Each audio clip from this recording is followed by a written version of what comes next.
2500 विद्यार्थी एक साथ परीक्षा दे सकेंगे। 25,000।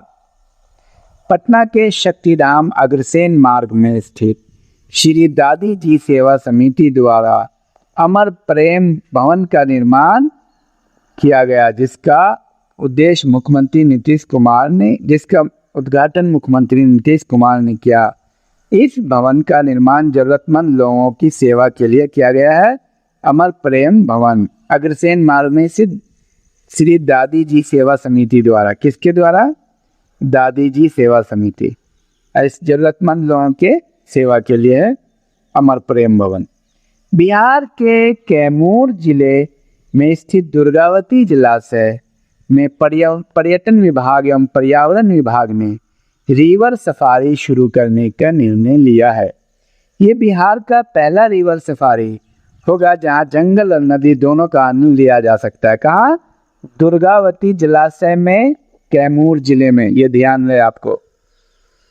बिहार के औरंगाबाद जिले में स्थित Navinagar thermal power plant 660 megawatt बिजली का उत्पादन कार्य शुरू हो गया है। Navinagar thermal power plant Aurangabad.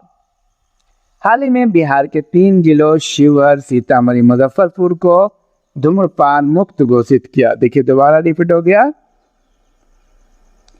कितने वर्षों बाद बिहार के सरकार द्वारा जाति आधारित जनगणना करने का निर्णय 50, ये पहले भी आ चुका है। इसका आंसर आप कमेंट बॉक्स में करने का निर्णय लिया गया। कर्नाटक के बाद जाति आधारित जनगणना करने वाला बिहार दूसरा राज्य है, लेकिन कितने वर्षों के बाद यह निर्णय लिया गया है, इसको आप कमेंट बॉक्स में उत्तर करेंगे।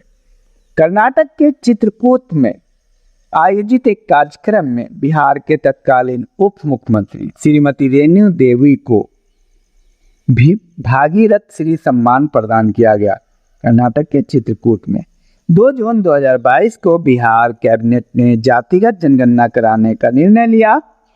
इसके लिए 500 करोड़ का बजट है। 2 जून 2022 को लिया गया।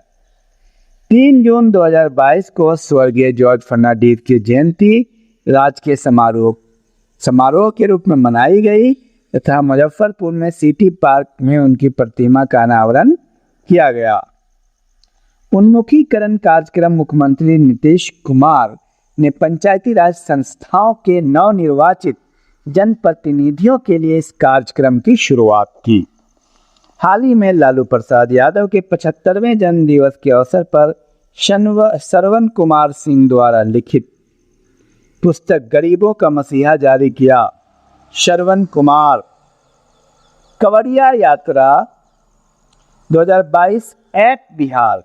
कांवड़िया यात्रा 2022 ऐप बिहार सरकार ने सावन के महीने में देवघर जाने वाले भक्तों के लिए इस ऐप को लॉन्च किया। ध्यान रहे, बहुत बेहतरीन ऐप है कांवड़िया यात्रा 2022 app. Heritage tree app Bihar सरकार ने राज्य की विरासत वृक्षों से संबंधित सूचनाएं एकत्रित करने के लिए इस ऐप को लॉन्च किया। हेरिटेज ट्री ऐप, कांवड़िया यात्रा 2022 ऐप।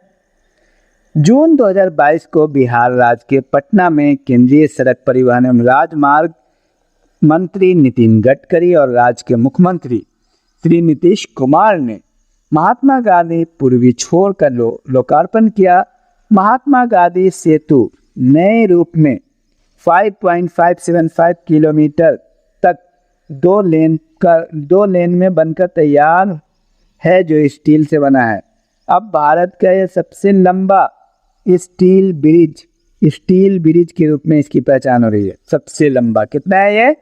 5.575। इसका उद्घाटन किसने किया? गडकरी जी ने और मुख्यमंत्री। तो ये है, एक पॉइंट और देख लेते हैं। बिहार में सभी मंदिर और मठों का रजिस्ट्रेशन कराना जारी कर दिया है। राज्य सरकार ने एक आदेश के तहत जिलाधिकारियों को जिम्मेदारी दी है कि वे अपने जिलों के सभी मंदिरों और मठों के कागजात वेबसाइट पर अपलोड कराएं। तो ये है, आप लोग इस वीडियो के डिस्क्रिप्शन में बेसिक कोर्स है जो 10 वीडियो का है, साथ में 30 MCQ है और BPSC के लिए 100 डेज कोर्स है और क्या करें BPSC टीचर के लिए 40 डेज कोर्स है। इसको आप कंप्लीट कर लीजिए। ये कम से कम समय में आपके अंदर एक कॉन्फिडेंट डेवलप करेगा और आपको कंपटीशन के लिए तैयार करेगा। तो ये रहा, फिर मिलते हैं अगली वीडियो में। इसको लाइक शेयर भी कीजिए। Thank you, all the best. तो चलिए बिहार करंट अफेयर्स में हम लोग अगला पॉइंट लेते हैं और इस वीडियो के डिस्क्रिप्शन में जीके बेसिक कोर्स है 10 वीडियो को, उसको आप कंप्लीट कर लीजिएगा। चाहे आप BPSC की तैयारी कर रहे हो या UPPCS की, IAS की, वो बेसिक है, उसको आप ज़रूर करिए। और अदर्स एग्जाम वो बेसिक जीके है, वो सबके लिए कंपलसरी है।